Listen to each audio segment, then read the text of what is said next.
जय सदाशिव। नाम स्मरण और मंत्र जप भिन्न भिन्न दो तरीके हैं, एक नहीं है। बहुतों को तो यह भी मालूम नहीं है कि नाम स्मरण क्या होता है। नाम का केवल उच्चारण करने से नाम की पवित्रता के कारण फल तो अवश्य प्राप्त होगा, परंतु बहुत ऊंचा नहीं होगा। पर नाम का यथार्थ स्मरण होने के लिए मानसिक क्रिया यानी कि मन में भी क्रिया करनी पड़ेगी। जिस किसी देवता का नाम आप स्मरण करते हैं, नाम के लेते ही उन देवता का रूप आँखों के सामने खड़ा हो जाना चाहिए, दिखाई देना चाहिए। उनके गुण कर्मों का स्मरण होना चाहिए। भक्तों के लिए उन्होंने क्या क्या किया यह मालूम होना चाहिए, और भगवान का सर्वोत्तम रूप और अपना क्षुद्रता का छोटा रूप ध्यान में आना चाहिए, और उनके अपार दया प्रेम से गदगद होकर उनके स्वरूप में मिलने का प्रयत्न होना चाहिए। ऐसा नाम स्मरण श्रेष्ठ है। शास्त्रों और साधु संतों ने ऐसे ही नाम स्मरण की महिमा गाई है। इसी से कहा गया है, राम नाम सब कोई कहे, ठग ठाकुर और चोर, तारे ध्रुव प्रहलाद को वह नाम कछु और। यानी कि जो साधु संतों के द्वारा नाम स्मरण बताया गया है वो कुछ और है, और इस तरह से तो सभी नाम लेते हैं प्रभु का, सभी स्मरण करते हैं। लेकिन नाम स्मरण करते समय, नाम जप करते समय 10 सावधानियां रखनी चाहिए। जैसे एक दोहे में कहा भी है, राम नाम सब कोई कहे, 10 ऋत कहे न कोई। एक बार 10 ऋत कहे, कोटि यज्ञ फल होए। 10 ऋत यानी कि 10 बातों से रिक्त होना चाहिए वो नाम स्मरण। कौन कौन से हैं? नंबर 1, निंदा। नाम स्मरण करने वाले को निंदा नहीं करनी चाहिए। आसुरी प्रकृति वालों को नाम की महिमा नहीं बतलानी चाहिए। हरि और हर में भेद नहीं रखना चाहिए। शिव और विष्णु में भेद नहीं करना चाहिए। वेदों पर विश्वास रखना चाहिए। शास्त्रों पर विश्वास रखना चाहिए। गुरु पर विश्वास रखना चाहिए, और नाम की महिमा को कभी असत्य नहीं जानना चाहिए, उसको झूठा नहीं समझना चाहिए। नाम के भरोसे पर कोई गलत काम ना करना चाहिए कि भाई हम तो नाम स्मरण करते हैं, हम तो नाम जप करते हैं, गलत काम भी कर लेते हैं। ऐसा नहीं होना चाहिए।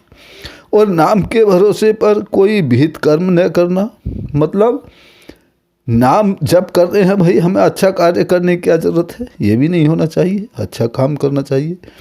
और भगवत नाम के साथ अन्य साधनों की तुलना नहीं करनी चाहिए। यदि आप नाम स्मरण कर रहे हैं तो दूर से साधनों से तुलना ना करें कि भाई हम तो हवन और इससे ये है बढ़िया है, ये चीज़ बढ़िया, हवन करना बढ़िया है या यज्ञ करना बढ़िया है।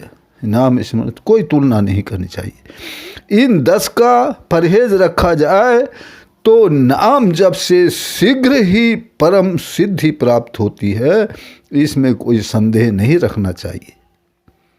दूसरी ओर नाम स्मरण के अलावा मंत्र जप कुछ और है।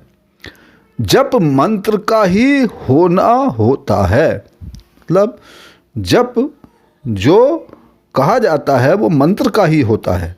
नाम का तो स्मरण कहा जा सकता है। केवल भगवान के नाम अथवा रघुपति राघव राजा राम इत्यादि धुनों का स्मरण या कीर्तन हो सकता है, पर उसे जप यज्ञ नहीं कह सकते। जप यज्ञ केवल मंत्रों से ही होता है। मंत्रों की रचना विशिष्ट पद्धति से मंत्र शक्ति के विशेषज्ञों द्वारा, अनुभवी महात्माओं के द्वारा हुई होती है। उनका अर्थ गहन होता है, मंत्रों का अर्थ गहन होता है और मंत्र शास्त्र के नियमों के अनुसार ही अक्षर जोड़कर बनाए जाते हैं और ये मंत्र परंपरा अनुसार जप के कारण से सिद्ध और अमोघ फलदायक होते हैं। मंत्र जप का फल अमोघ होता है।